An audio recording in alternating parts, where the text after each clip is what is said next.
Alright, hello there everyone, and welcome to a little something different. This is the Beginner's Guide. It is a game developed by the same guy who made the Stanley Parable, which was a very narrative-focused game that came out about 2 years ago. It was a pretty, it was meant to be a satirical game, but this is something quite the opposite. This is actually somewhat serious. In fact, very serious, I believe. I don't know, I haven't actually gone all the way through it. And yeah. So, like I said, this is a very narrative-driven game. This is, and that's pretty much all it's going for. Is the story it's trying to tell. So, if you don't want that story spoiled for you, I highly suggest going out and getting this game yourself. It's only $10 on Steam. I just dropped my controller. Because the moment I begin, it's going to... Basically everything in this game is a spoiler. So, you really have to experience this yourself if you ask me, but, otherwise, if you'd rather not go out and spend the $10 on this, I don't see why you wouldn't want to, because, I mean, you spend more money than that to go watch a movie that you may or may not get something out of, whereas this, I think you're actually going to get a lot of value out of this, depending on the type of person you are, especially if you're someone who's works in an art industry of some sort, specifically the games industry, or are considering going into there. This is something that will probably really be an eye-opener to you. But anyways, I may or may not be talking a lot during this, because for the most part it's going to be the narrator speaking, but I'll interject when I can. But anyways, yeah.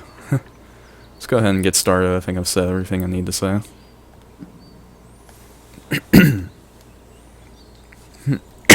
Sorry. Yes, I have audio.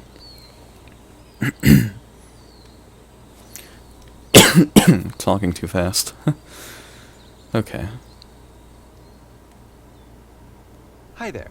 Thank you very much for playing The Beginner's Guide. My name is Davey Reedon. I wrote The Stanley Parable, and while that game tells a pretty absurd story, today I'm going to tell you about a series of events that happened between 2008 and 2011. We're going to look at the games made by a friend of mine named Coda. Now, these games mean a lot to me. I met Coda in early 2009 at a time when I was really struggling with some personal stuff, and his work pointed me in a very powerful direction. I found it to be a good reference point for the kinds of creative works that I wanted to make. So just to start you off, this is, I think, the first game he ever made. It's a level for Counter-Strike. You can walk around here, by the way. And mostly it's just Coda learning the basics of building a 3D environment. But what I like is that even though he starts from the simple aesthetic of a desert town, he then scatters these colorful abstract blobs and impossible floating crates around the level. And of course, I've got a bit of a problem here. My controls are reversed. Town, and instead this level becomes a kind of calling card from its... Hang on. Okay, first of all, I'll get the mouse out of there. Calibrate buttons. Move forward. What do you mean, already assigned? Look, what is going on here? This thing's broken. Are you kidding me? Are you actually kidding? Okay, you know what? I can't go back either. I don't know what's going on here. I didn't break this thing, trust me. Alright, you know what? We're just gonna stick with the good old keyboard and mouse here. Oops. Technical difficulties. My apologies. Alright. Creator. It's like a reminder that this video game was constructed by a real person. And it kind of makes you wonder, what was going through his head as he was building this? This is what I like about all of Coda's games. I mean, not that they're all fascinating as games, but that they are all going to give us access to their creator. I want us to see past the games themselves. Why is he not... I want to get to know who this human being really is. And that's exactly what we're going to do. Technical problems here. So, it's 2008, Coda starts making these games, and he never releases any of them. He doesn't put them onto the internet, he just makes them and then immediately abandons them, and they sit on his computer forever. And I think he really understood this image of himself as a recluse. At one point, he jokingly renamed his computer's recycling bin to Important Games Folder. So, you know, this was just how he worked. He tended to crank them out one after the other without even really pausing to try to understand what he had just made, until suddenly one day, he just stopped. In 2011, that was it. He made his last game, and then he hasn't made another one since. And that's why I've taken this opportunity to gather all of his work together, is because I find his games powerful and interesting, and I'd like this collection to reach him, to maybe encourage him to start creating again. And if the people like you who play this also happen to find his work interesting, then I'm sure it'll just send that much stronger of a message of encouragement to Coda. So thanks for joining me on this. If you have a particular interpretation that I haven't mentioned here, or if you just need to get in touch, you can email me at daveywreden@gmail.com. Okay, that's about it for introduction. Let's take a look at Coda's first proper game. As each game is loading, I'll show you the date that it was completed. This first one was made in November 2008. Now that right there should give you enough intrigue as to why you should go out and buy this yourself. Warning. Whisper machine active. Shift instruction imminent. This game is called Escape from Whisper, and it's one of the more generic games you'll see from Coda. Tell me about it. Nothing against you, Mr. Coda. Let's see here.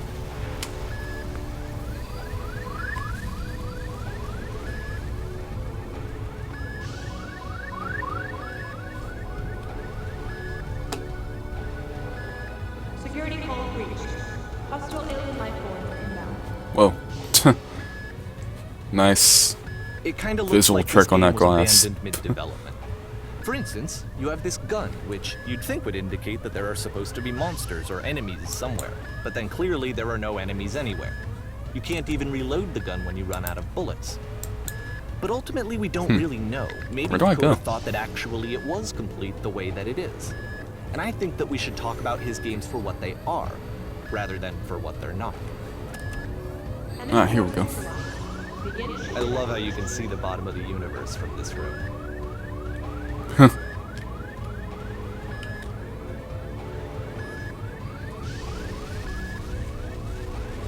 Am I getting anywhere? Apparently not. Okay. An endless hall of darkness. Is it symbolic? Probably not. Probably just standing in the middle of nowhere. Oh. Okay. Should have put hats on and that would have told me they would open. Apparently this space station has a labyrinth on it. Sure, I don't know. There's really no reason for it that I've ever been able to discern, so in the interest of time, I'm just gonna skip you on past it. Oh, come on. I want to solve it. Or, if you'd really like to solve the labyrinth, you're welcome to do that too. Let's see here. Ooh, okay. Ooh, hello. Does this have achievements? From the looks of it, no. Interesting.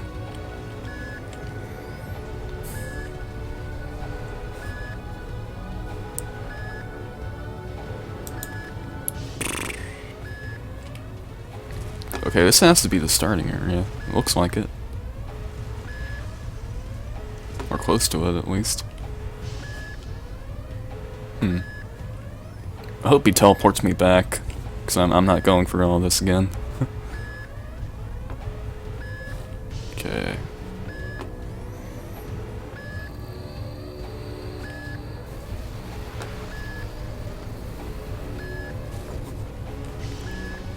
Oh. Aw.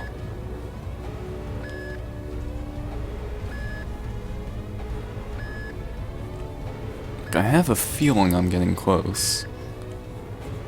I feel like I've gone down this way already. Ooh. Never mind. It's a ruse.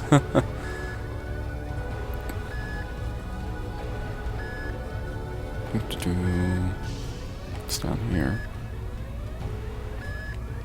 This is gonna lead to a dead end, or that almost leads in a circle. This thing is... wow. Okay, I apologize if this is kind of taking too long. Well, okay, let's see here. Wow.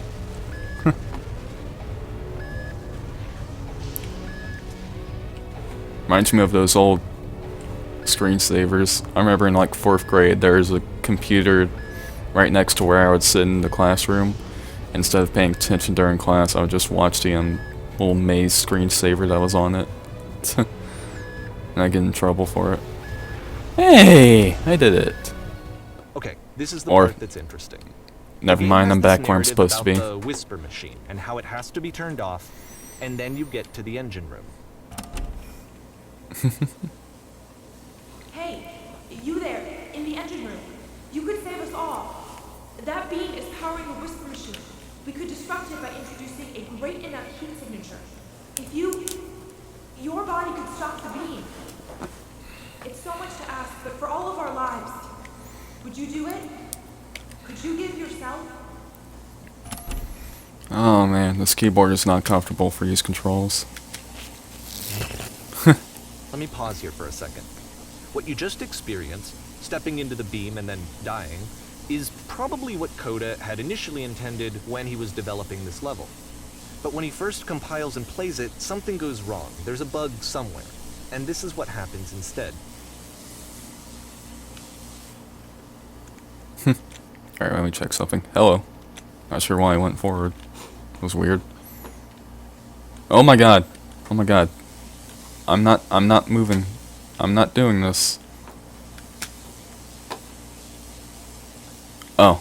Okay, here we go. Was that supposed to happen? Because he was moving on his own. The beam causes you to start floating. And this is an important moment for him. Because yes, this is technically a glitch, but Coda identifies something human about it. Like how small it makes you feel in the face of this larger chaotic system.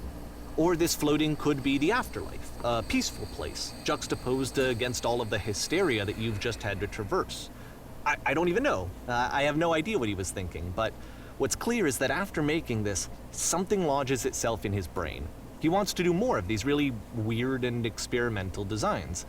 So he stops work on this and moves on to a stream of tiny little games that go in all sorts of directions.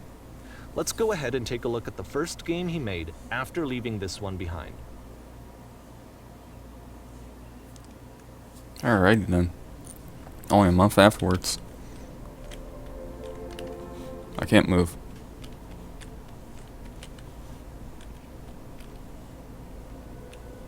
I can't move.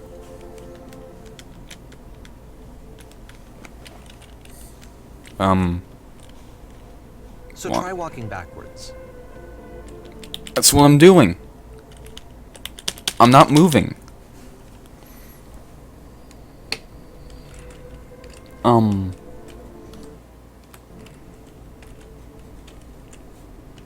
I can't move.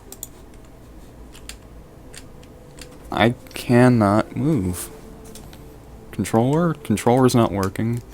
Of course, because that... Okay. I've never had this happen to me, ever.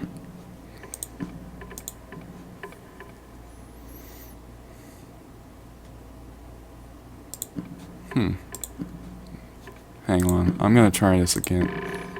Jesus Christ. Something is messing with the sticks. Okay, now it's working. In this game, you can only walk backwards. Let's see.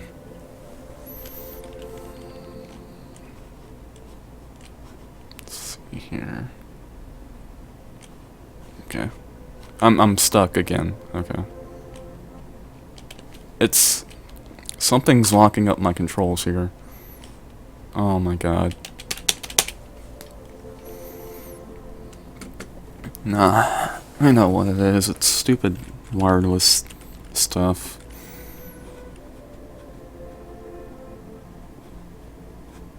Okay.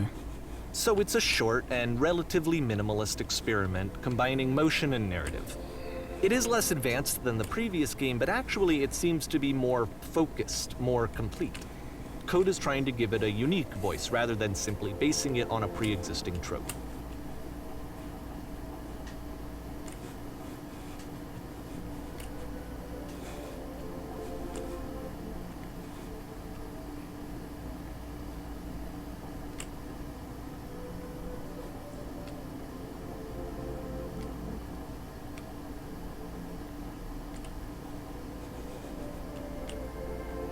It's a short little thought, it says what it wants to say, and then it ends. Didn't need anything more than that. Which to me is why it works, because it gets out quick. Okay, next one.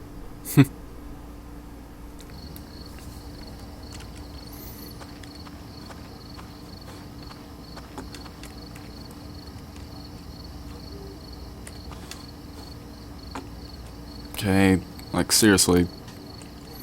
Now I can't move again. Okay, here we go.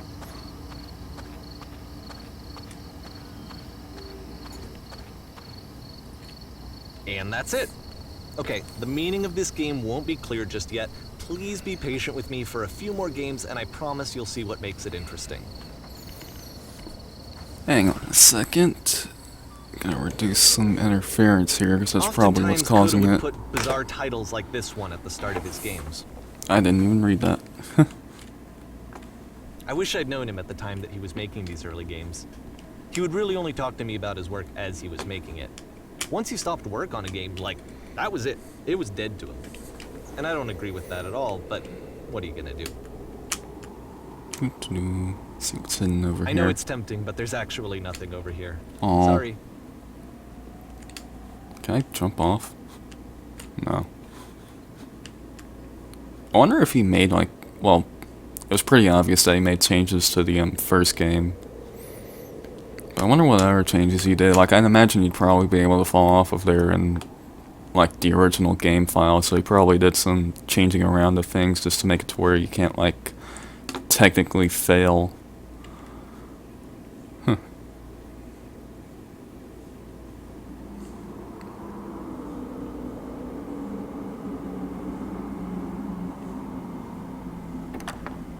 Once you've been slowed to an absolute crawl, the door at the top of the stairs opens.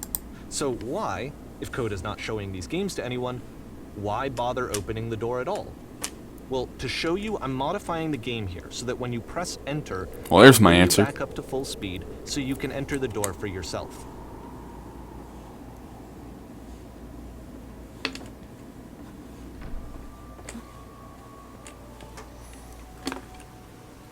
That is really tiny. I cannot read that. Whoa. A room that's warm and nice and filled with little ideas for games. Dude. Dude. Yo. Coda would often tell me that he didn't mind if people thought of him as cold or distant. He said that he knew that he was actually a vibrant and compassionate person, but that it takes time to really see that. It can be a very slow climb to get there. Yo.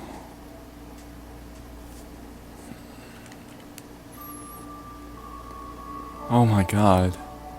Whoa.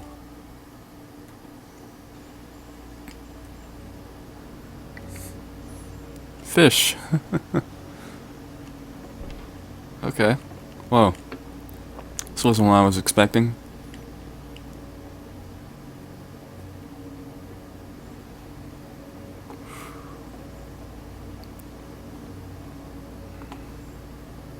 Well, this is new for Coda. It's an actual puzzle. Go ahead and see if you can solve it. So, welcome to Myst. Never actually played Myst. Hello? Can I? Can I do this? Is this what I'm supposed to do?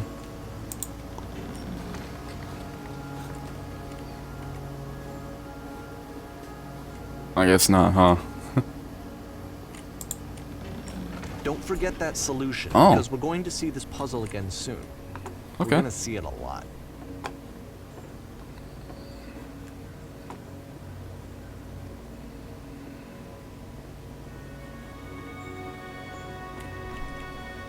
So that seems to be it, right? You walk down a corridor, you solve a puzzle, you get to the end.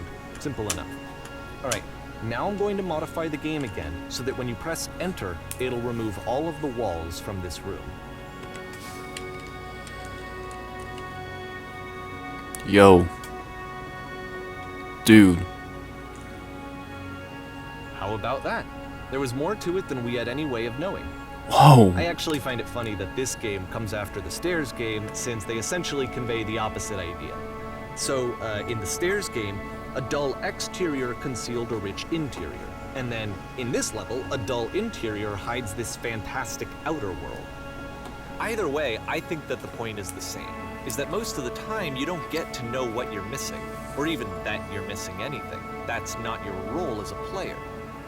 So if your role here is not to understand, then what is it?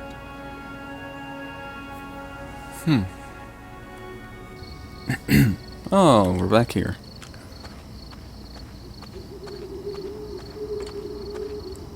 You're now exiting. So, this, combined with the entering game from earlier, tells us that Coda believes his games are connected somehow. It could even be that the Stairs game and the puzzle game are literally connected in between this and the entering game. There's a bigger picture that all of his games are meant to play a role in, some larger meaning that we won't be able to grasp until we've seen all of them. And once we have, we can step back and start to understand what exactly that bigger picture is.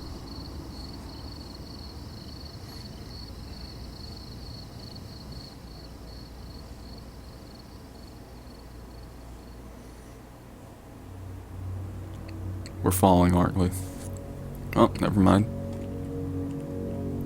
Kind of felt like I was falling there for a second.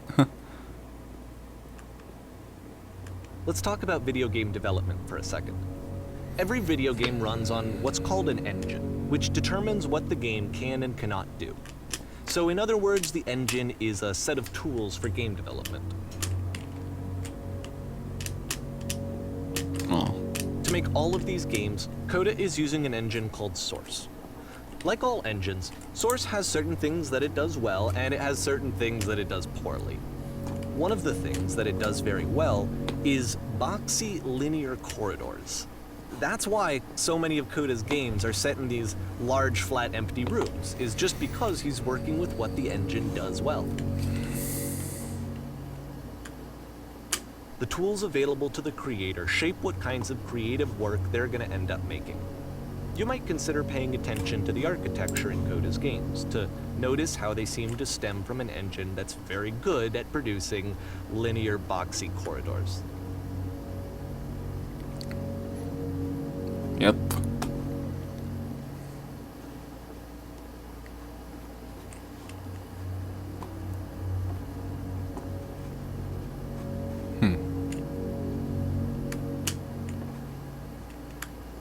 Ah, here we go. Ooh. Ooh.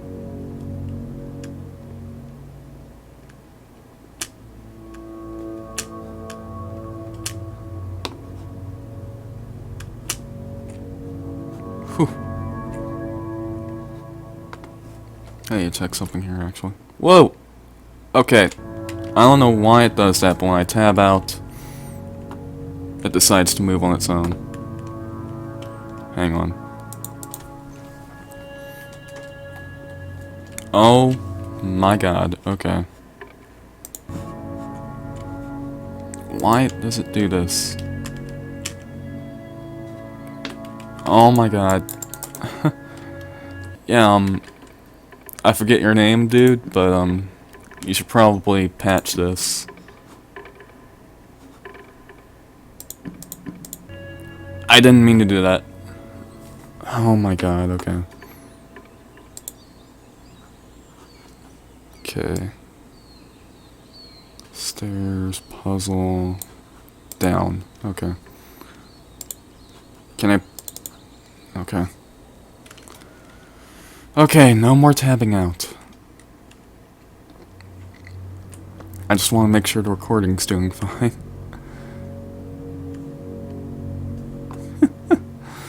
I'm so sorry, Let's talk about guys. video game development for a second. Every video game runs on what's called an engine. It's still moving on Determines its what the own. game can and cannot do. So in other words, the engine is a set of tools for game development. It's still moving on its own. I have no control over To that. make all of these games, Coda is using an engine called Source. Like all engines, Source has certain things that it does well, and it has certain things that it does poorly. One of the things that it does very well is boxy linear corridors. That's why so many of Coda's games are set in these large, flat, empty rooms.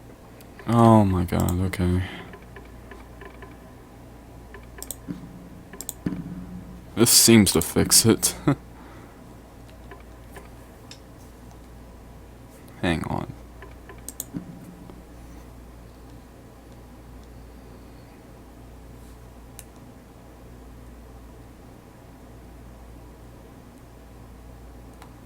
I'm pushing left. Okay.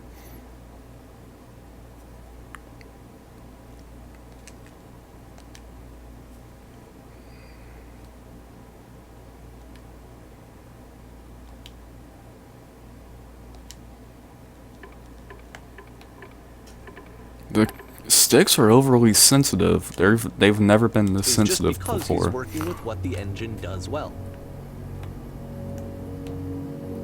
Like, look at this. The I'm tools not available doing to that. the creator shape what kinds of creative work they're going to end up making. You might consider paying attention to the architecture in Coda's games to notice how they seem to stem from an engine that's very good at producing linear, boxy corridors.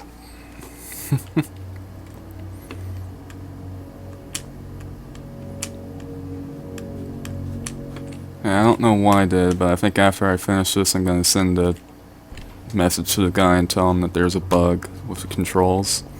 He should probably fix it.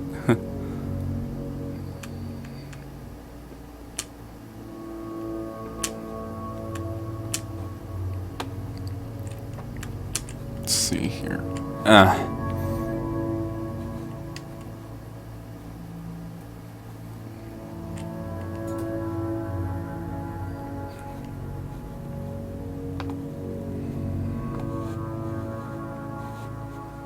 Whoa. Can't go in there. Huh.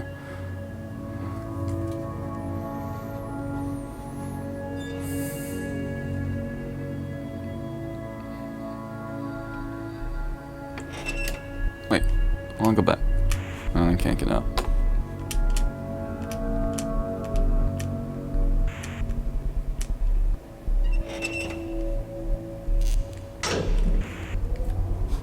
Floating it. Okay, never mind.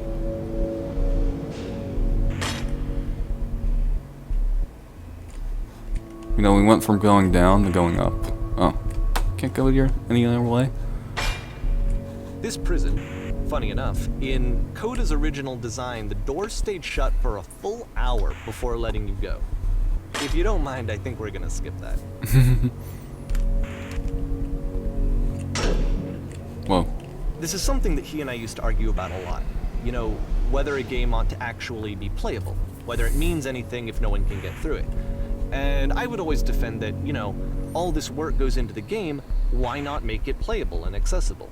And so we just got into heated arguments over it, and there was one time that after one of these conversations, he went home, and a day or two later, he sent me a zip file entitled Playable Games that was full of hundreds of individual games, each of which was just an empty box that you walked around in and nothing else. Believe me, I played every single one of those just to find out if there was like a gag hidden somewhere. There wasn't.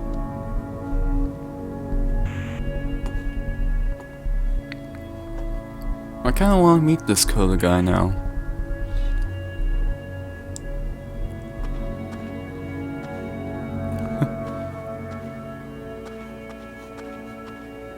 It's the puzzle again, with the exact same solution as the last time. Are you like going through like different phases of his development or something? Like maybe this was all supposed to be one game. What makes this puzzle so special that Coda is going to return to it over and over? But I promise I'll share with you my interpretation very shortly.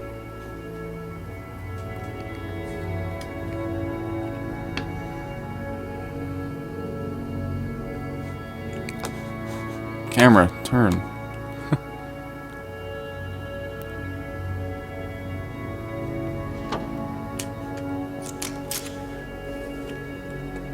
Here, Coda begins using a kind of dialogue system that he fashioned out of the engine's chat capabilities. Use the 1, 2, 3 buttons on your keyboard to respond.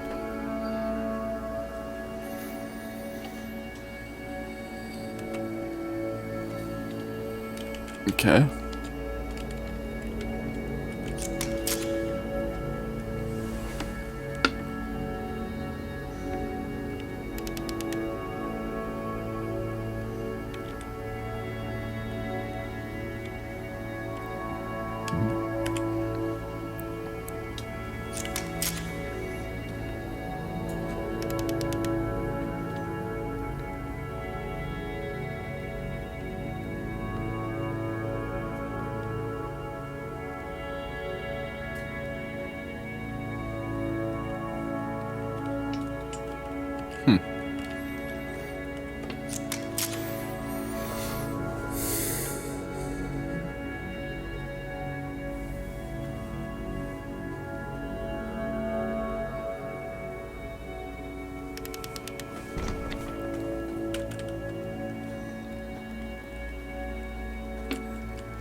And so we make one last descent down to the final floor of the level.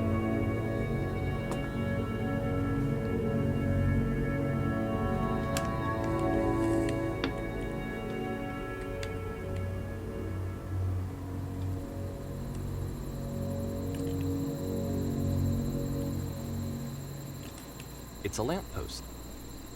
Okay, I can't tell you quite why, but for some reason, Coda fixates on this lamppost.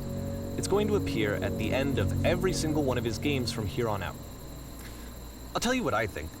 I think that up to this point, you know, he's been making really strange and abstract games with no clear purpose, and maybe you can only float around in that headspace for so long.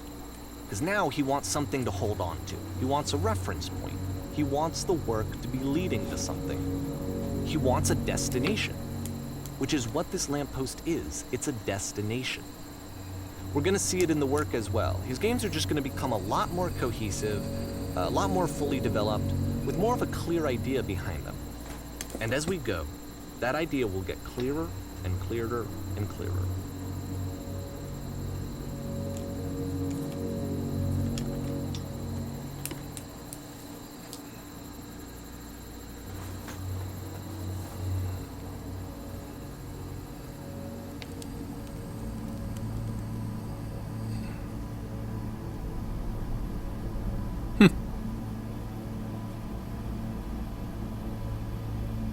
Really? Did he actually implement that? Ooh. ... I guess not. I'm sure you can deduce this, but Oh, wait. this game is not connected to the internet. All of the notes that you're going to see have been written by Coda. This was actually the first game of his that I ever played. This was shortly after I met him, at a weekend game jam in Sacramento, where I grew Yo, up. can I make saw a him jump working over on there? this Oh. very level, and it was just so different from anything that anyone else was doing. So right away I was like, I have to be friends with this person.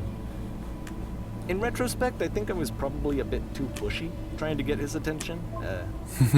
I was over enthusiastic. But he was very gracious about it and very patient with me. And I cooled off eventually. Oh, feel free to skip over any of these notes if they're not doing anything for you. Nothing extra is going to happen if you read all of them. Either way, to me they convey a sense of loneliness.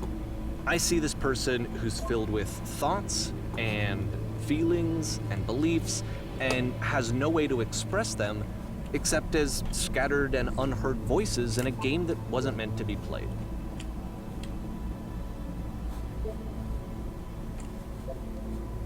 But it's ironic, isn't it, that in playing this game and seeing how alone Coda often felt, that we get to know him better and actually kind of connect with him. And I have to be honest with you, this idea is really seductive to me. That I could just play someone's game and see the voices in their head and get to know them better and have to do less of the messy in-person socializing. I could just get to know you through your work. I think this is why I always liked Coda's games so much, is because it felt like they let me have that connection. I felt as though he was inviting me personally into his world. And then I feel less lonely too.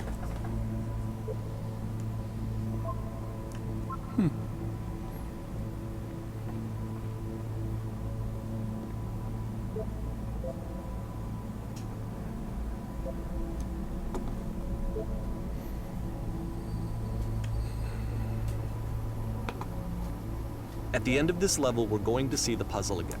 And here, I'll tell you what I think the puzzle means. Each of these games represents an idea that was on Coda's mind at the time that he was making it. And the puzzle is a way There are of voices closing the now. door on a previous chapter of his life before moving on to the next one. In each of his games, after exploring a theme that, he might find difficult, Coda can then place this puzzle that he knows has a reliable solution. He understands exactly how it works, and so it gives him a simple mechanism for moving on. Let me hear this voice. Hang on. Can I hear it in the pause? No, I can't.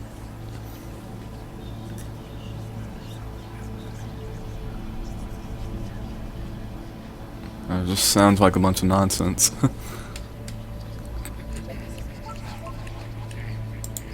And because there's this dark area between the doors, a space between spaces, before you move on, you get to pause. Just for a moment, a few seconds to reflect on and let go of the events that led you here. To step back and connect the pieces together. To grasp at that elusive bigger picture.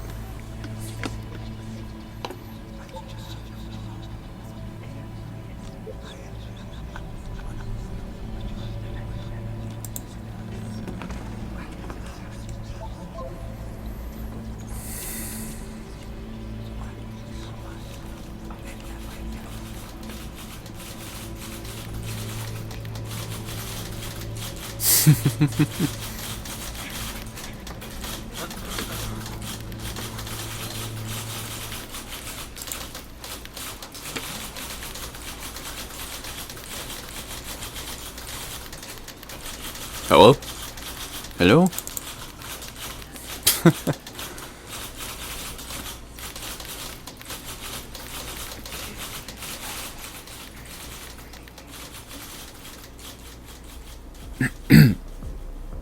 Okay, this one is tough. It's gonna kind of just spin its own wheels for a few minutes. Hang with it.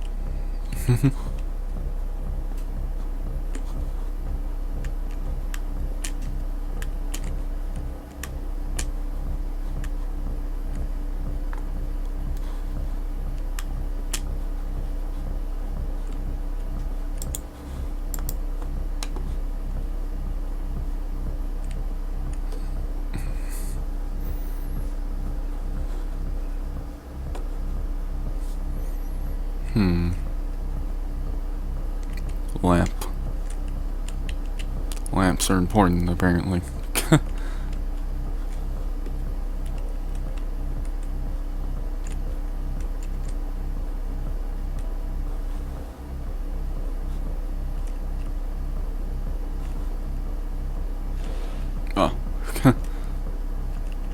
Can I fit through? Okay. Let's see. These all the same picture, yeah.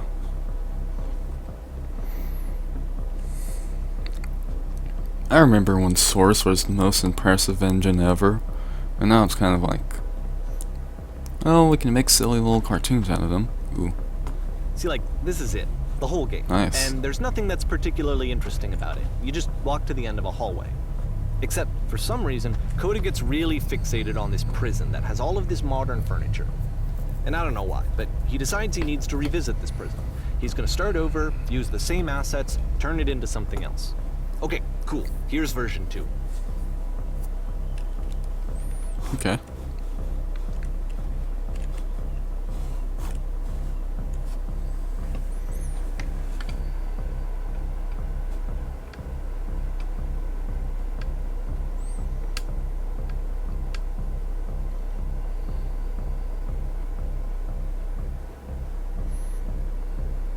A giant hole in the ground.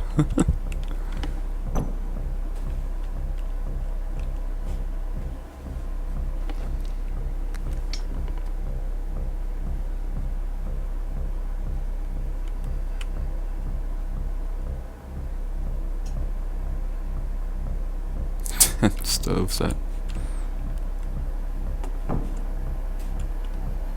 Yeah.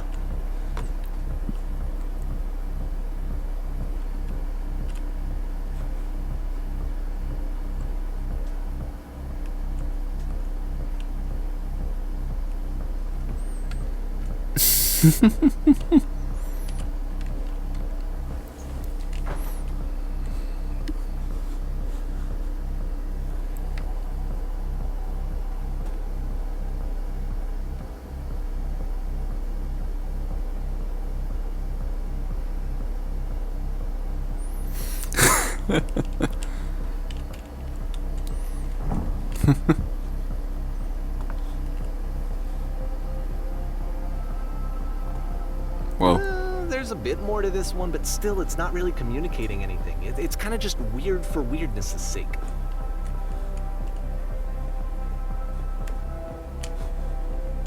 So, okay, he throws it out and starts over. This time he comes at the prison idea from a different direction.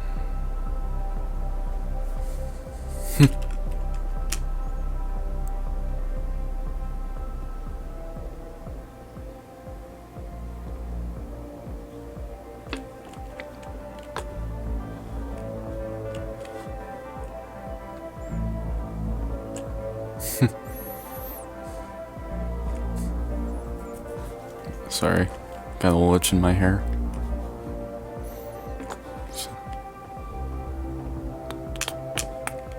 Okay.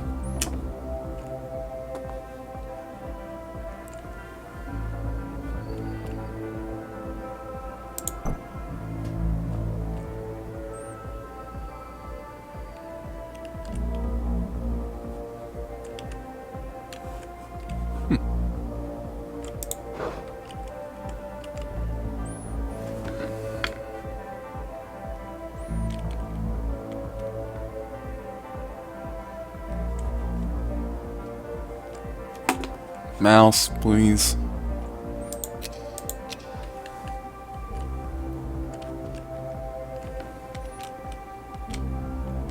I can't even read this, it's too small.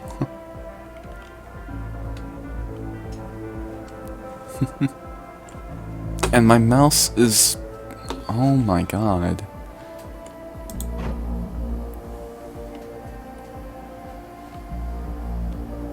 Touched, so... okay.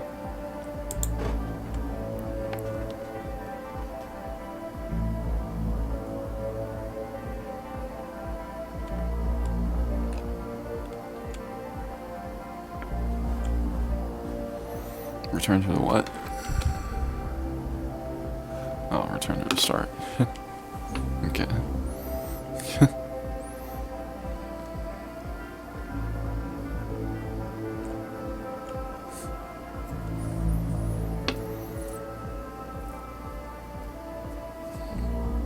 And of course, now the table is gone and you can't begin the chain of events to escape. Here's a version where there are no bars, but you can't actually get to the well. And then a version where the inside of the prison is the Whoa. outside and the outside is the inside. Let me just blink you real quick through a few more of these. I mean, he really unloaded on this prison idea. There's nearly a dozen of them. Personally, I think it's awful to watch this. To see a person basically unraveling through their work. And for what? Like, at what point do you just go, maybe there are game ideas other than this prison that I could be working on? But Coda doesn't have that voice telling you to stop. That particular mechanism of defense against yourself. Without it, you just spiral. And so he keeps going and going and going and going and going, and then he hits on something. And he likes it. And that's it. He's done. He stops making prisons. This is the very last version of the prison game that he created. And the reason I think it works is that the prison is not actually in it. Okay.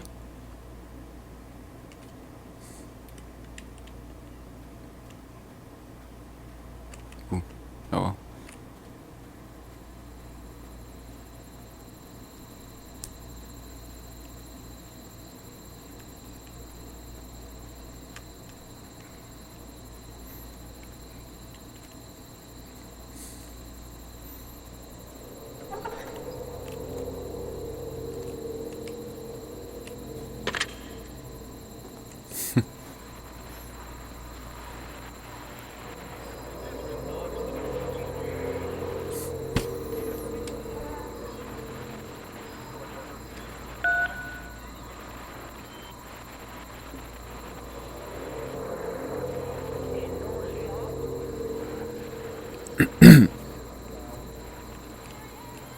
It's a conversation. And so this is what Coda wants, is to be able to talk to someone, to share what's on his mind, and to get some good advice from someone who knows. But the irony is that even in this scenario, you're still talking to yourself. You know, all of these games so far are Coda talking to himself.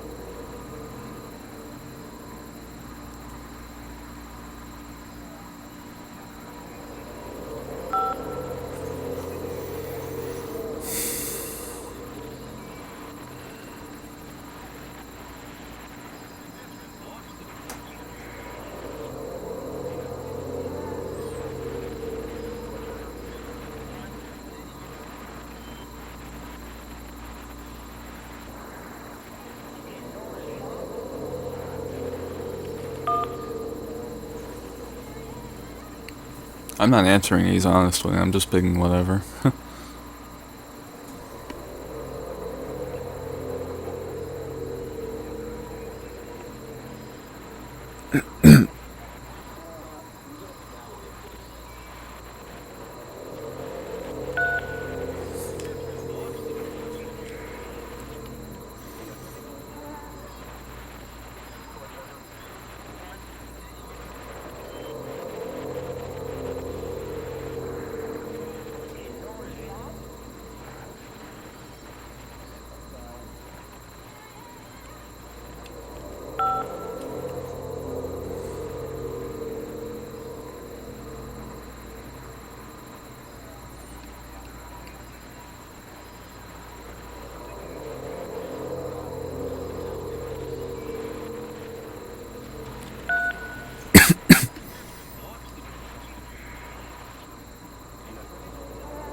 I can see why he considers this a fitting conclusion to the prison games.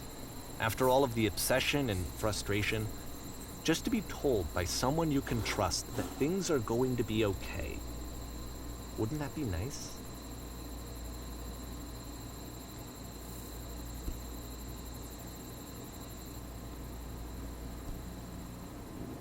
So what would it look like if Coda wanted to make a game about talking to someone other than himself?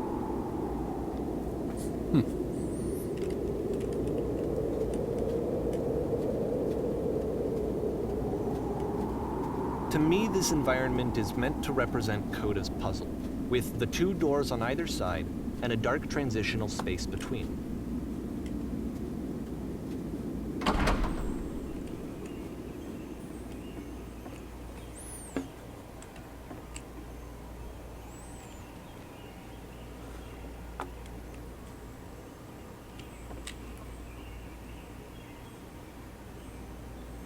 You'll notice that the quality of the art is a step up from previous games, including this new and improved chat system, which he started using from this point on. From here on out, he begins putting much more effort into the visual polish of his work, and this particular game took 2 months to create as a result.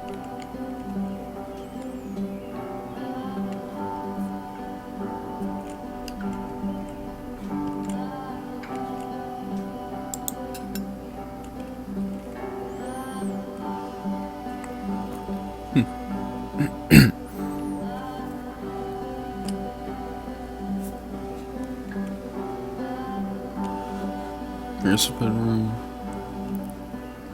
Here it is. Oh, that's the bathroom. Here we go.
Where do I go?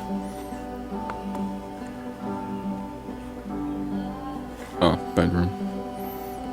This is why you actually read things, people.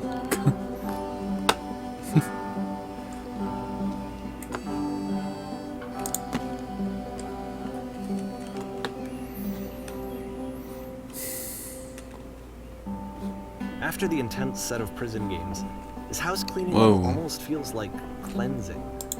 It's the moment after a particularly difficult or traumatic experience where you just need to let it sit and digest inside of you, and eventually cohere into something meaningful.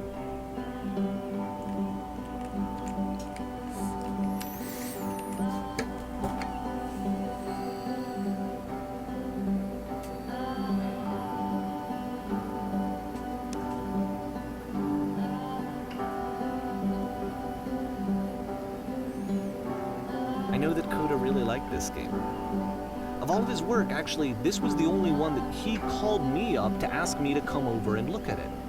This was during a period of a few months where he was like grossly happy all the time, just walked around with a constant smile on his face.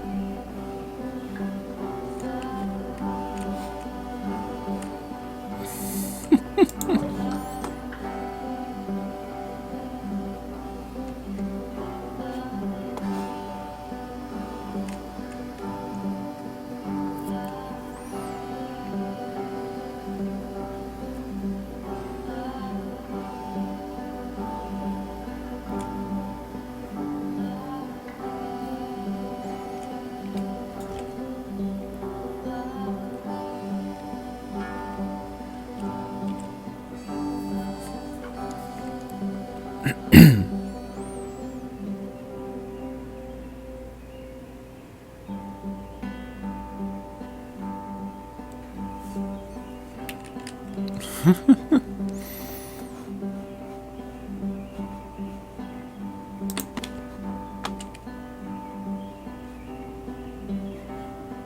glad he made this.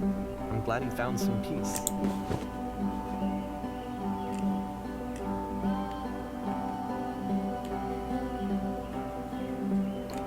But, of course, it can't last. Oh, The come music on. stops, your companion is gone, it's time to leave. The door at the top of the hill is now open as well. Again, you can't stay in the dark space for too long. You just can't. You have to keep moving. It's how you stay alive. Door at the top of the hill. Whoa. I didn't even notice this was open.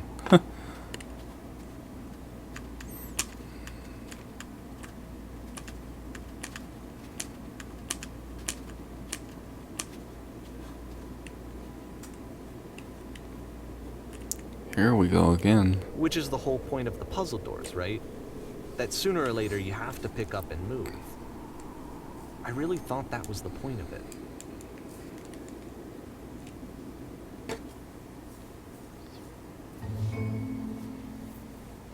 This one gets a bit goofy.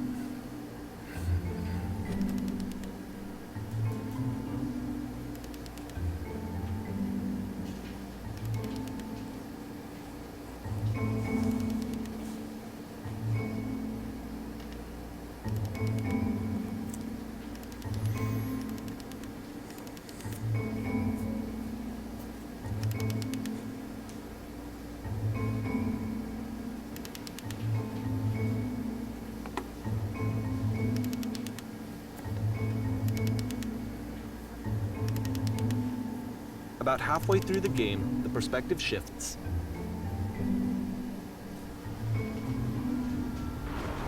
Yo.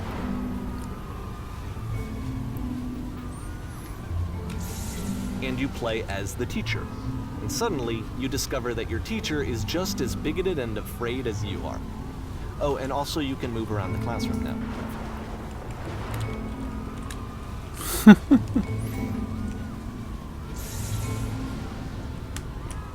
Oh, I can't go up there though. I'm just picking random answers at this point.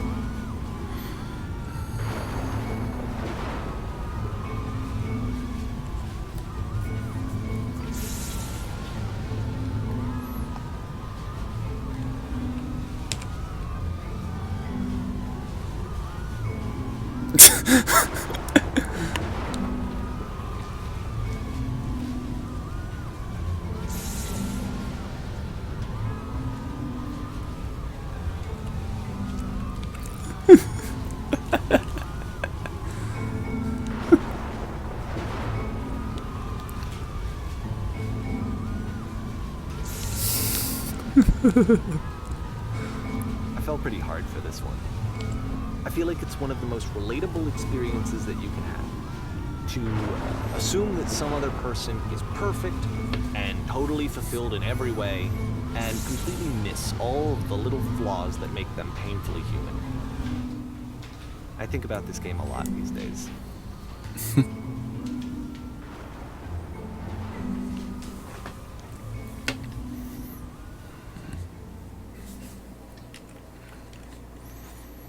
This one took a lot longer than all the others for Coda to make.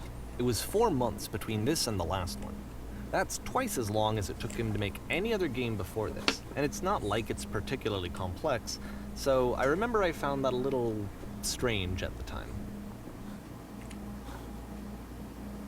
Whoa.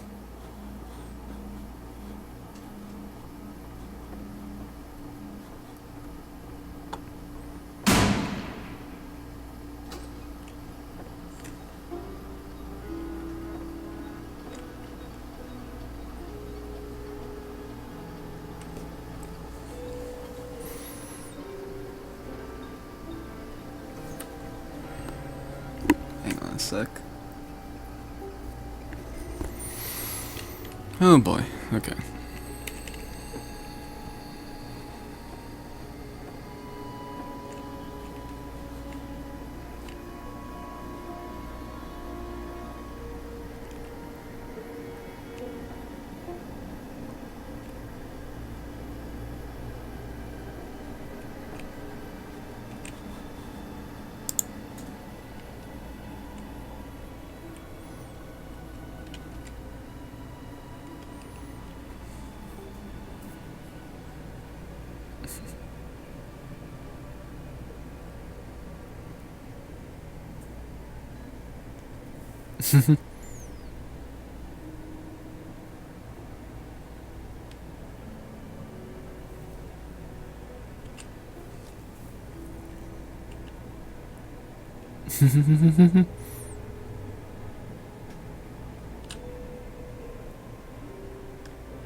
Hello.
The game ends with this eerie premonition of what's going to happen next in Coda's life. The solution to social anxiety, to fears of having to perform and having to chase success, the answer for Coda is to withdraw, to hide himself away. Which is what leads to scenarios like the stairs that slowed you down several games ago, where it just becomes harder and harder to access Coda's inner landscape because he keeps retreating.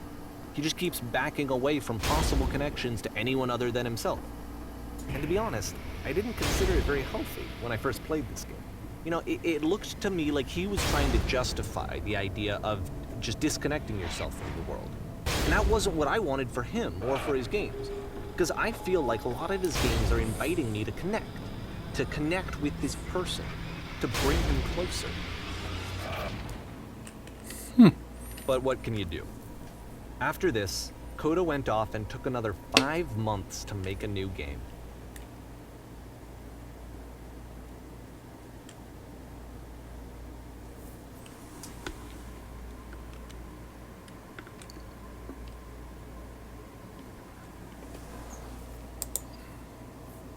Eyes are closed.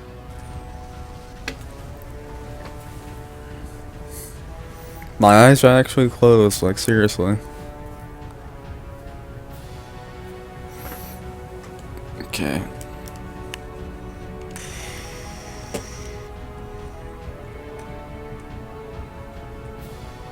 Yeah, now they're open, because I have no idea what to do.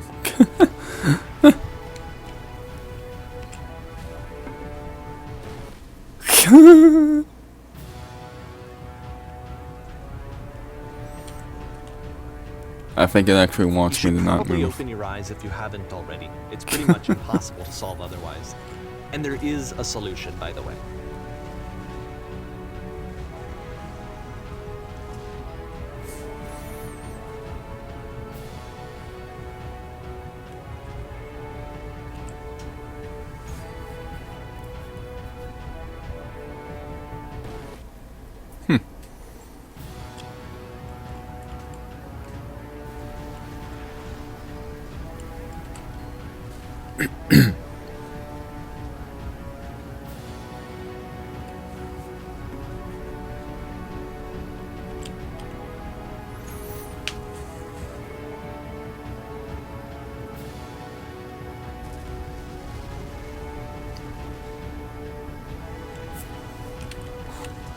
Hmm.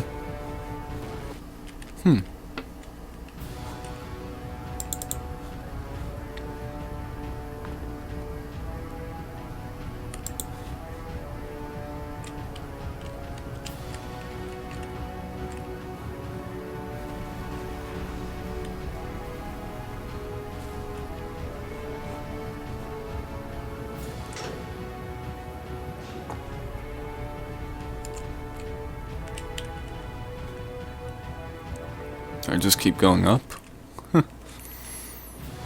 I'm just gonna keep going up. Mouse, please! Jesus Christ.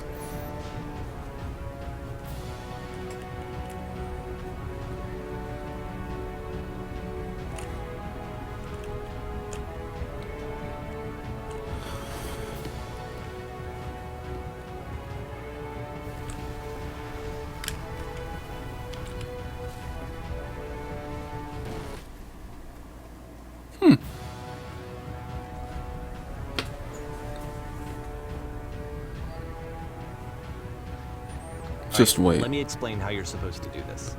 On either side of the room are elevators, which go up to an upper level. You have to go up, walk over to the person who's standing there, Oh, and okay. then select dialogue option number 2. Okay.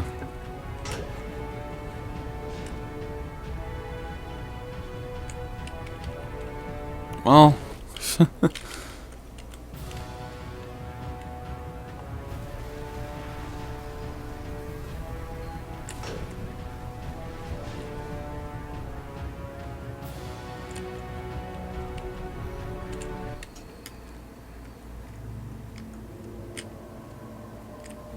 Oh God. Like I said, I was getting concerned. First off, he's never been this explicit in his work about exactly what he's thinking. So where's that coming from? But then even weirder, his work has potentially stopped being an outlet for him. Not like he's having trouble iterating on ideas, but he literally just can't think of new ideas anymore. And in person, he was being a lot more distant than usual. Like, you know how sometimes a person will just deflect anything that you say in order to keep themselves disconnected all the time? It was that kind of thing. Here was the point in my relationship with Coda where I really started to wonder if he needed my help in some way.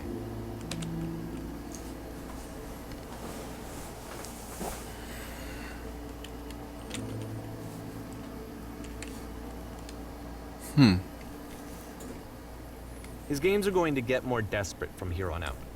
After this game, it's almost 6 months before he finishes something new.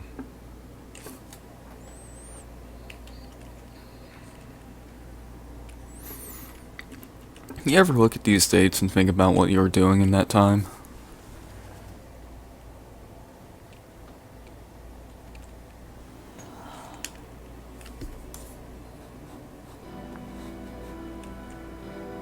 Good lord. Mouse! For the love of God. This isn't game lag, this is my mouse being terrible. Okay.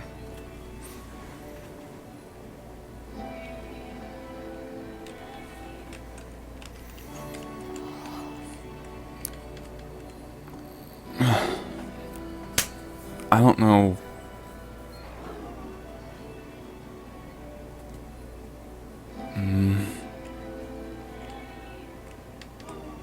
Oh my god, I need a new mouse. Dude, seriously?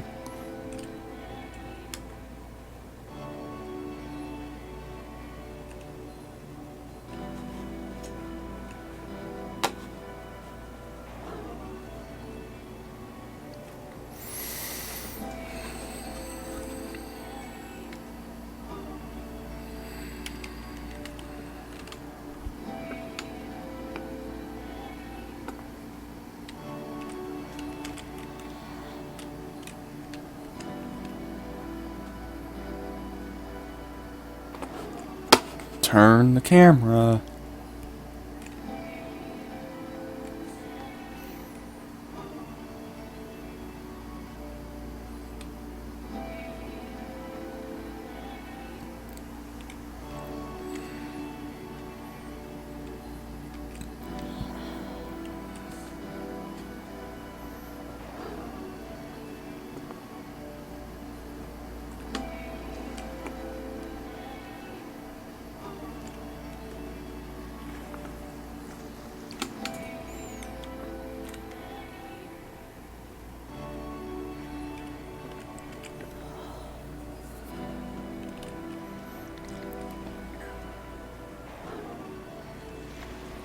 If the last game featured Coda talking explicitly about his creative frustrations, this one turns it up to 11. Now, put yourself in my shoes playing this. Here's a friend whose work is exhibiting signs of struggle, frustration, anxiety, depression, even. And yet, still, he keeps making games. He keeps throwing himself into the grinder even when he clearly doesn't have the energy for it anymore. Why? What is it for? Because from my perspective at the time and just what I knew of him, this was a result of how isolated he was. He was in his own little bubble, just sitting at his computer all day, not really showing these games to anyone, not releasing them onto the internet, and so he didn't have anyone outside of himself to connect with. He had no outlet to ground himself on.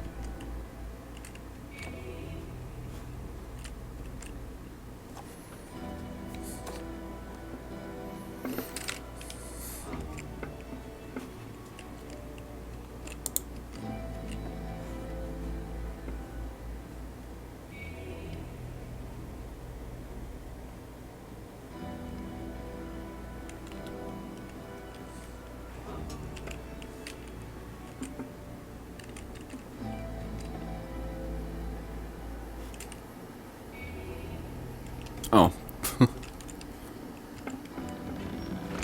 Oh. Okay, I'm dumb. Sorry.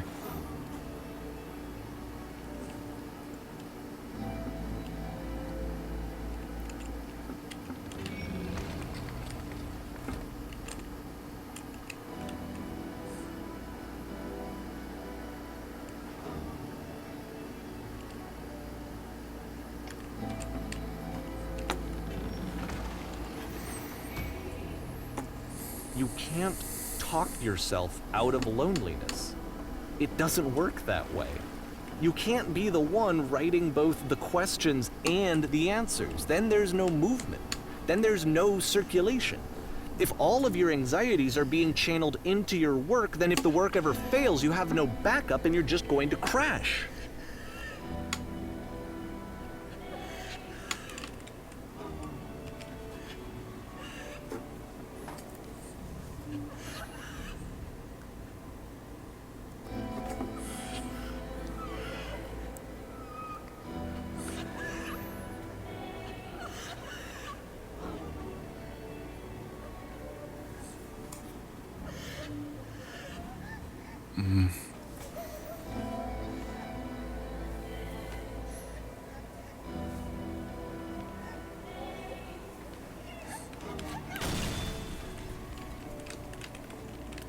Yo.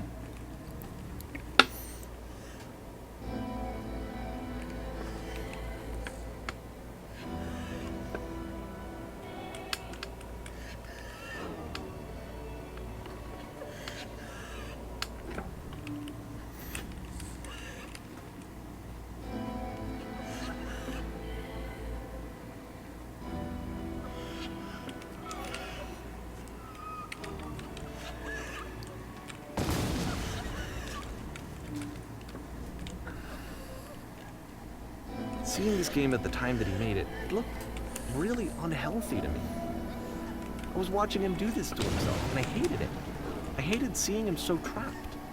It's like, video games are not worth this amount of suffering.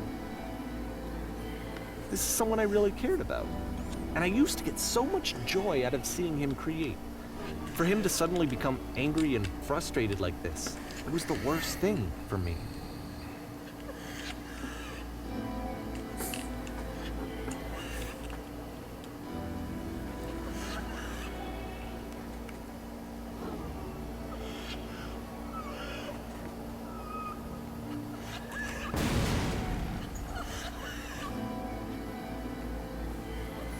I don't know. This is what I felt at the time. I don't know how else to explain it. I wanted it to stop more than anything. I had never felt so rotten. I needed more than I had ever needed anything for this to stop.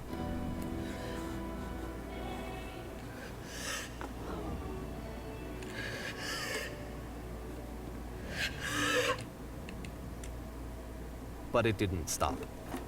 After finishing this one, Coda takes another 7 months and comes up with a new game.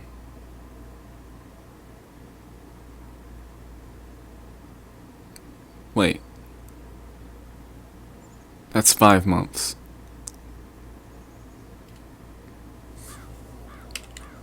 Well, even is math.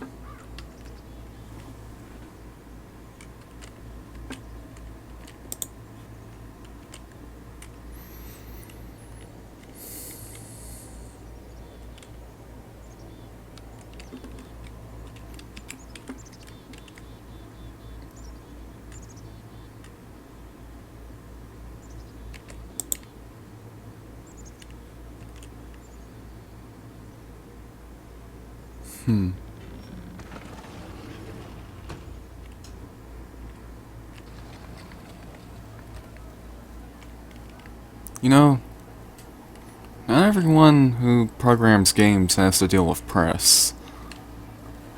Okay, well, never mind. There is, like, critical reception that could still affect you even if you're not necessarily exposing yourself to the public.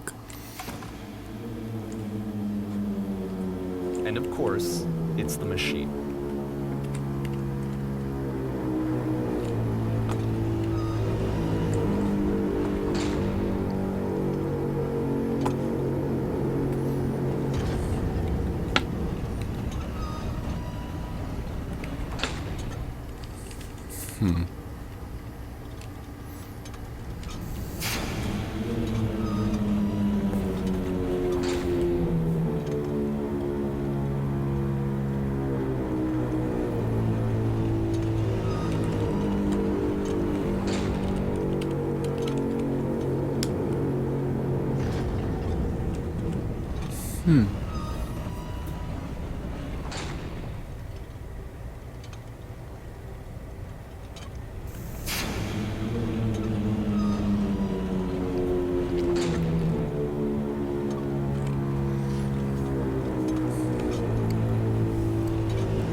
Uh,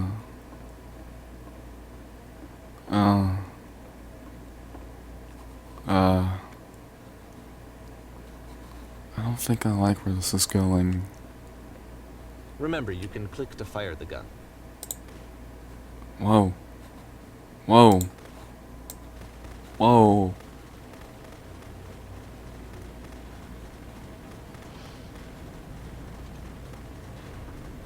Oh, it's gonna be the black hole thing again. Is it? No?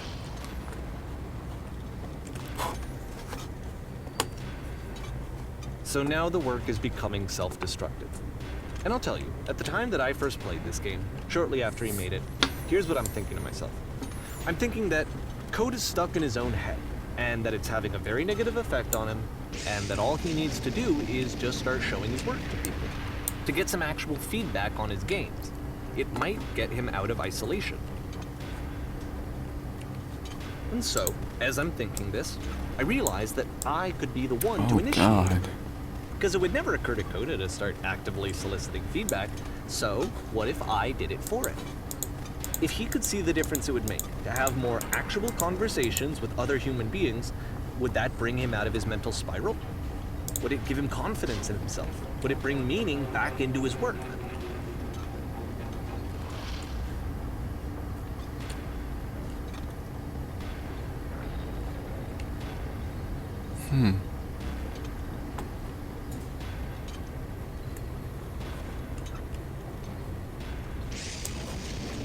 It wants me to do this. I can't go on without it.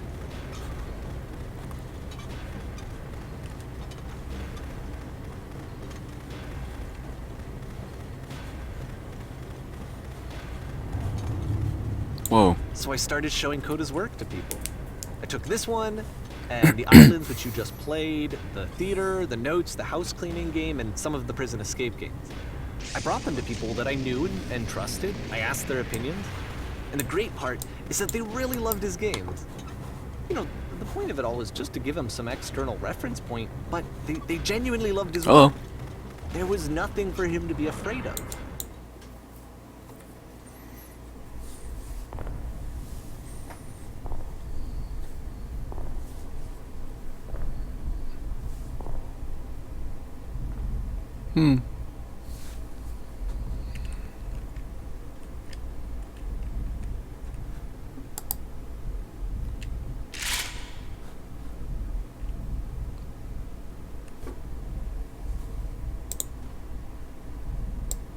Can you see why I felt like this was the right thing to do? Because it's the thing that I always feel like I need, to be told that my work is good, that I am good. When someone really connects with a thing that I've made, when they see themselves purely in my work, there's nothing that feels better. And I got to give that very same feeling to my friend. I did something... I really felt like I'd done something good, like I was a good person. I felt like there was a friend who was in trouble and was unhappy and maybe didn't like themselves, and I could fix it. If I could give him this gift, maybe I could fix the problem. When they told me how much they enjoyed his games, it was the best feeling. It was the absolute best feeling. It made me feel so happy.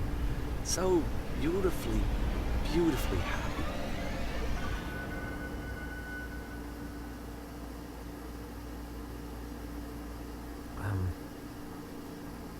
So anyway, Coda finishes this game, and then really he just kind of takes off for a while.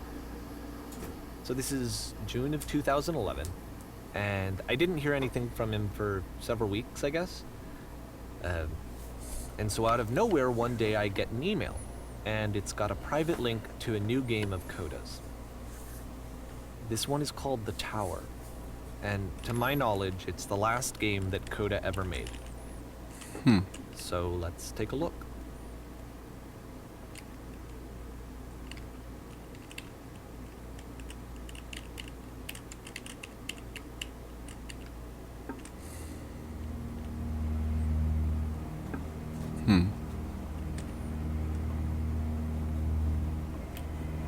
Beginning to look a little familiar, I think. And this is where I have trouble saying anything meaningful about Coda's work. Because more than anything else, the tower just feels distant. It feels like it's trying to distance itself from the world. It's a very cold game.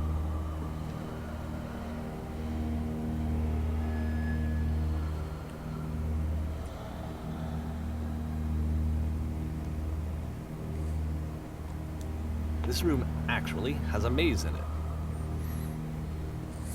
Whoa, whoa, whoa, whoa. Except that all the walls of the maze are invisible. Whoa! And then every time you touch one of the walls, there's this awful flashing and noise, so the experience is really miserable. The game goes beyond not being meant to be played, it actually seems to despise the player for trying to play it at all. But I do want to show you the rest of the levels, so when you're ready to continue, press enter and I'll put a bridge over the maze. Can you show me the solution, like where the walls are?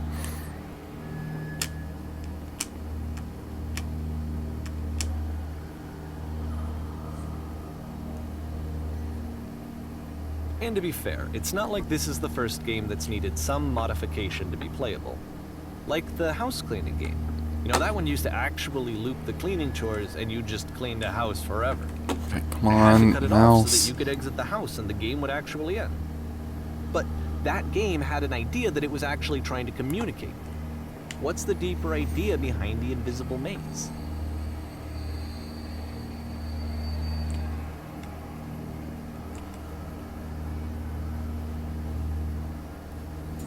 The only way past this challenge is to randomly guess the 6-digit code. Like the invisible maze, it's frustrating to me, because it's the opposite of everything else that Coda has made. It doesn't encourage thought or engagement. It doesn't ask anything of me, except a lot of my time. If I could have reached him during this time, then maybe I could have asked him, but I couldn't. I still don't really understand why this is here.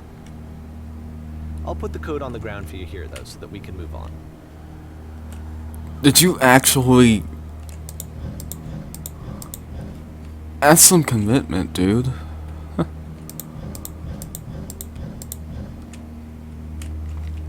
Wait, no. 1.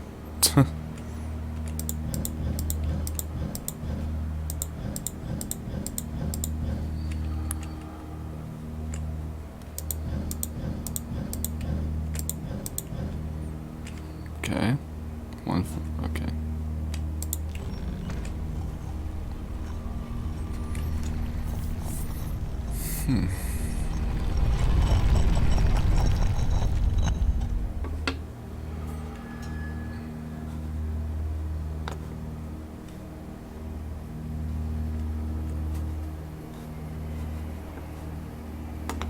The switch to open this door is actually on the other side of the door, meaning that it's literally impossible to solve from this side.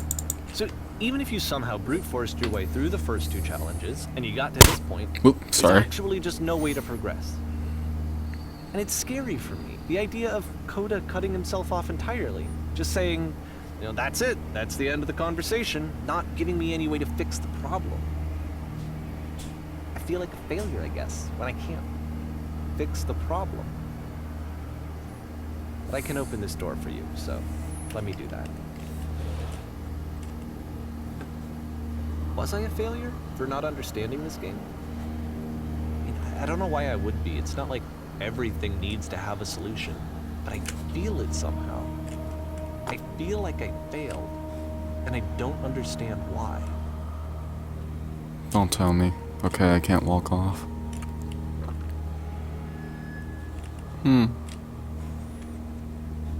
So what do? I guess it... Oh. I remember, it's June of 2011. I'm playing this for the very first time. And as I'm playing, I'm thinking to myself, I don't know this person. I have no idea who this person is. It wasn't the guy I knew, it wasn't my friend. I had come to so many conclusions from looking at all of his work up to this point, and then suddenly none of them... I had been trying to, though. That was the thing. For years I was trying to get to know him, to understand who he actually was and what he stood for. I asked him so many times to please just tell me what his games mean to him. I asked him please to tell me what the 3 dots mean.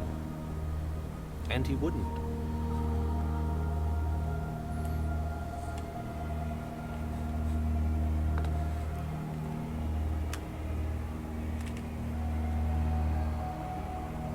I just felt so strongly that if I could have connected with him, that if I could have somehow made his work my own, that I would finally be once and for all happy. It was that I needed to see myself in someone else. I needed to be someone other than me. But he stopped and left, and it felt somehow like I had failed.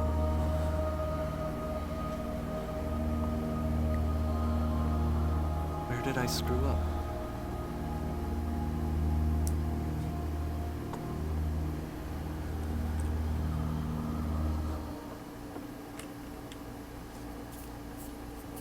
I'm the reason that you stopped making games, aren't I? It's because of what I did. I poisoned it for you.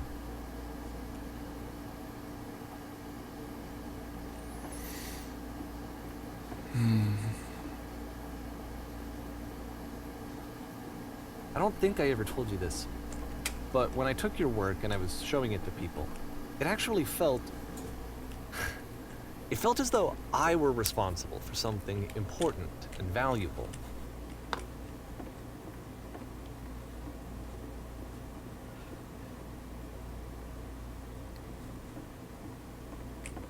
And the people who played them, they treated me like I was important. They really listened and cared about what I had to say. Even though I was showing your work, I felt good about myself. Finally, for a moment, while I had that, I liked myself. Mouse! Oh my god, breaking the immersion.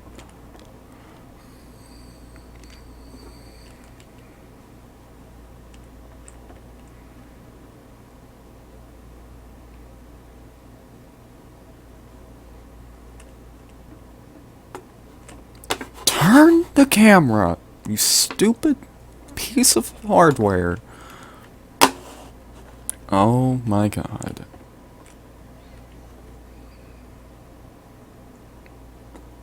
Stop adding lampposts to the... What? And then you stopped, and I didn't have anything left to show people. I just had to be with myself. And as soon as that happened, there was no feeling at all. Nothing. Less than nothing. What does that mean?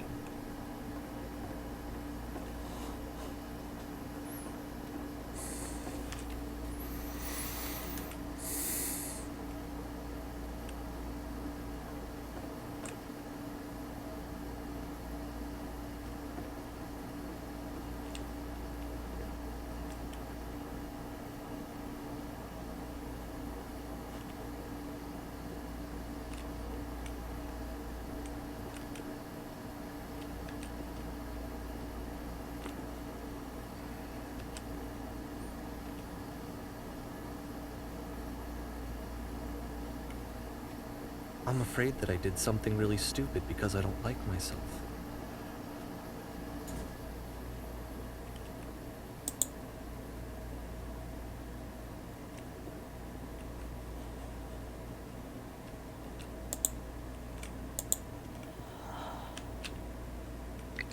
What?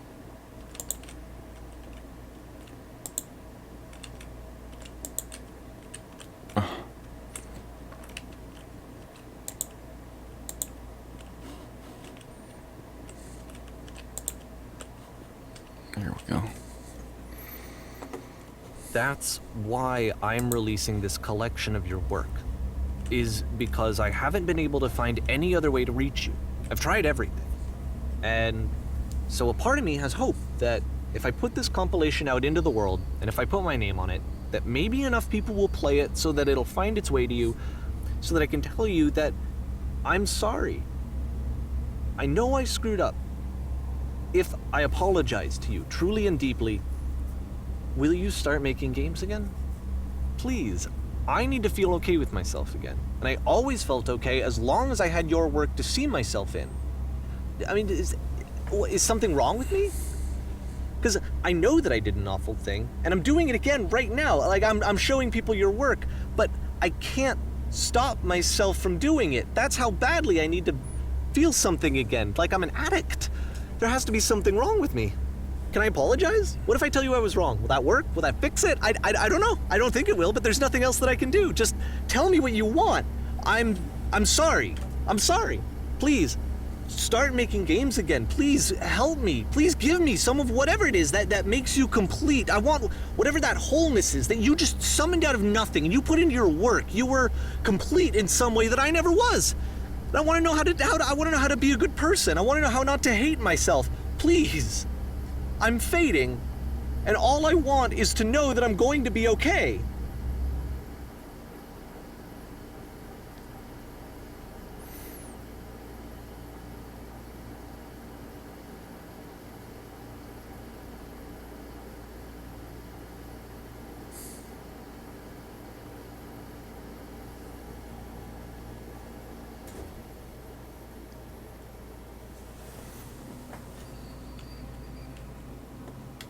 Okay.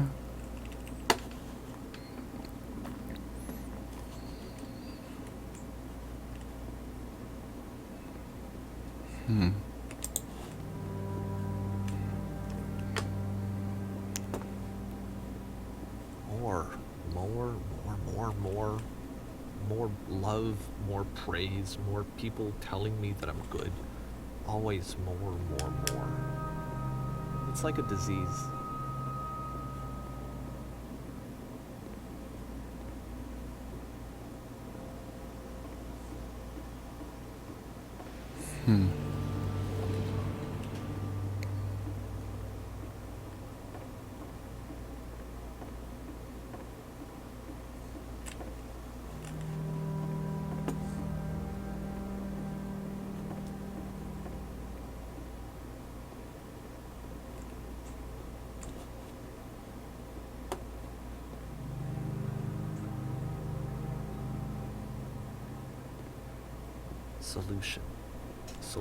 Solution.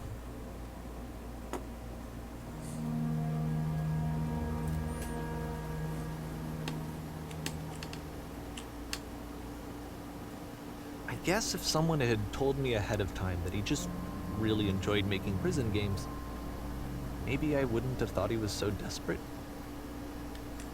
I wouldn't have told so many people that he was depressed. Maybe he just likes making prisons.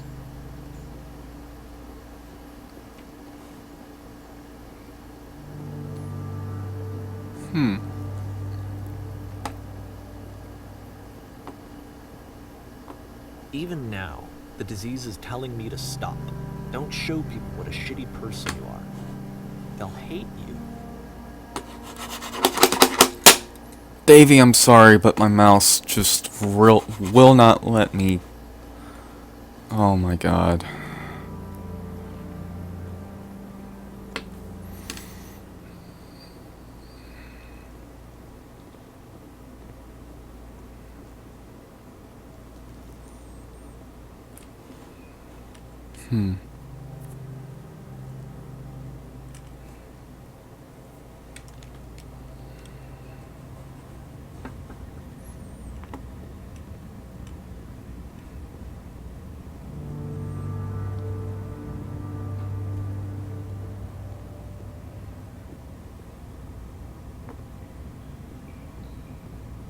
If I knew that my life depended on finding something to be driven by other than validation, what would that even be? It's strange, but the thought of not being driven by external validation is unthinkable. Like, I actually cannot conceive of what that would be like.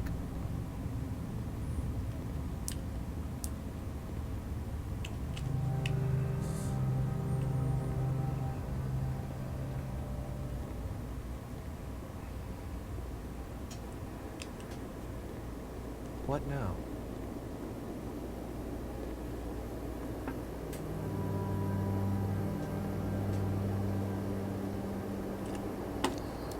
I think I need to go. And I'm sorry, because I know that I said that I would be here and I would walk you through this, but I'm starting to feel like I have a lot of work to do. I have a lot that I need to make up for. So I'm just gonna... Okay.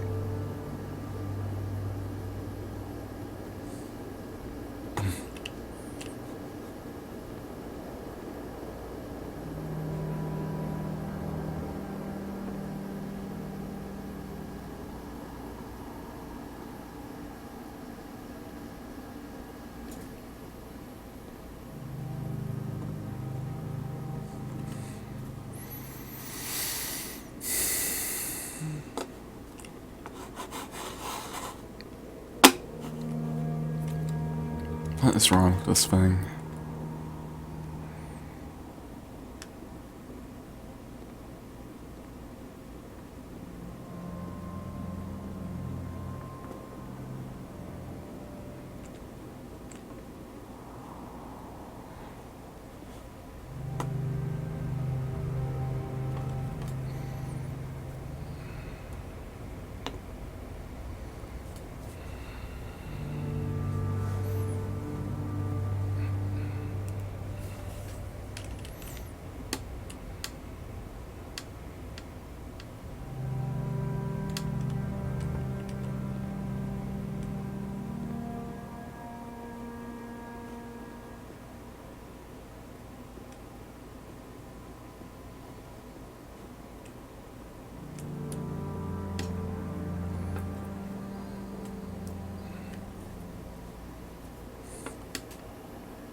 What was that? Okay. Had a feeling it was disappearing behind me.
Turn back,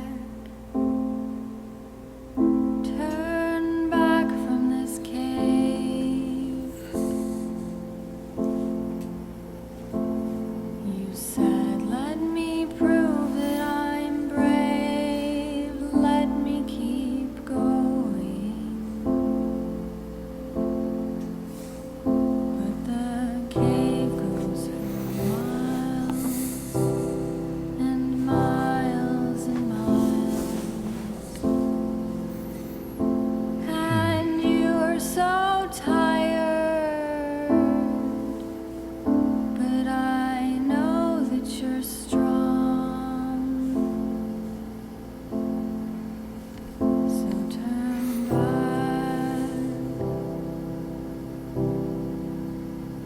turn back.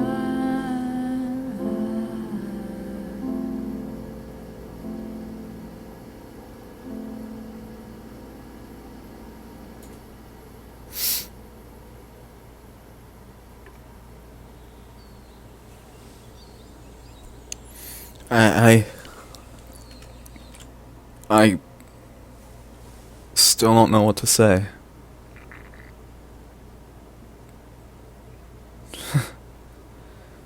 That was something. You know, just going through this, I feel like I've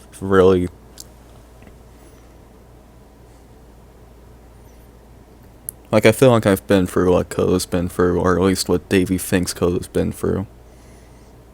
Yeah, I feel like everyone goes through that at some point in their life. And I guess the one thing you should be taking away from this is, I guess, don't let depression get the best of you. I don't know.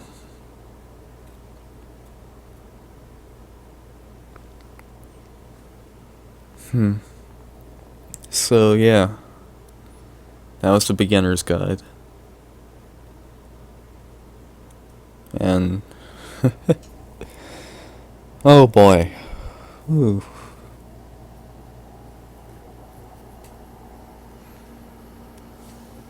So, how about that, mouse boss battle? Yeah. Always constantly fighting the camera. It's working fine now. I guess it just doesn't like when it's playing a game, actually controlling a camera. I don't know. Anyways, I really hope that if you did watch this all the way, you at least considered maybe buying or playing this game yourself. And you know, even then, the important thing is that you experienced it in some way. You saw it, you witnessed it from beginning to end, and I think, you know, I think this still managed to get Davey's message across, and thank you so much to Davey, whether you think that this is something you had to do or not. It's really nice that you helped put, like, I guess, I don't know what to say. Oh, I don't know. So,